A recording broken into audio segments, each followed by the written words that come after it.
I have that question for you. Do you have memories from other Jurassic movies? I mean, the cup with the water, that was in the trailer. Because this was an event for me as a kid. It was like the first event movie of my life. I remember seeing the trailer and it was like, and the cup was vibrating and the surface of the water was rippling. I remember that moment very much. I remember when the lawyer sits down on the toilet and then the dinosaur rips everything around him and it's just him praying on the toilet and then right before he gets eaten. That was pretty good. What do you think the key is to increasing suspense? How do you do that so that it doesn't seem contrived? I think you imagine yourself a child in that scenario every time around. And I think that, the fear that you had when you were a kid, it wasn't rationalized by all the things you've learned about the safety precautions we have in place to protect us as humans. Yeah. And so I think if you imagine yourself an 8-year-old, whether, you're in a freezer on the edge of a boat and a shark's trying to get you, I think the reaction that a child would give is going to be the most honest and real and elemental that you could possibly come up with.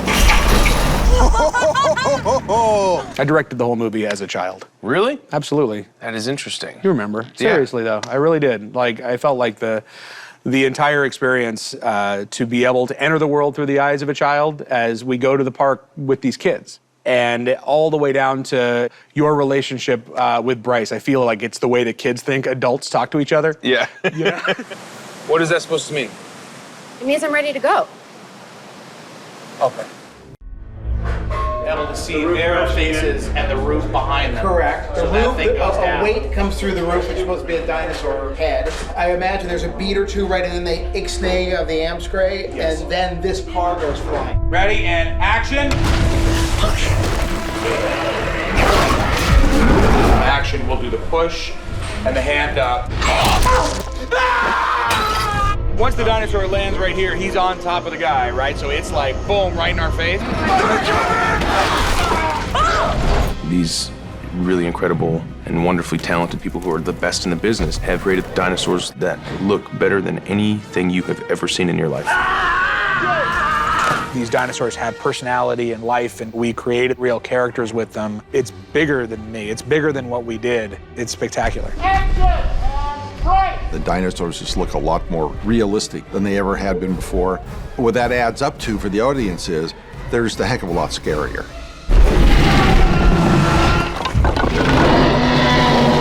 And action, crash!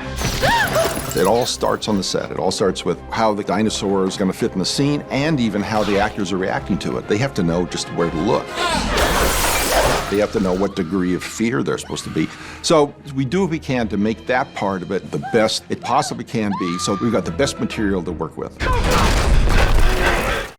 Hi, I'm Valerie with more action for you with an interesting fact from Independence Day. The scene in which Will Smith drags an unconscious alien across the desert was filmed on the Salt Flats near Salt Lake in Utah. The line where Smith says, "And what the hell is that smell?" was unscripted and was actually referring to a rotting smell of dead shrimp coming from the lake. Download our film is now up, available for both Android and iOS.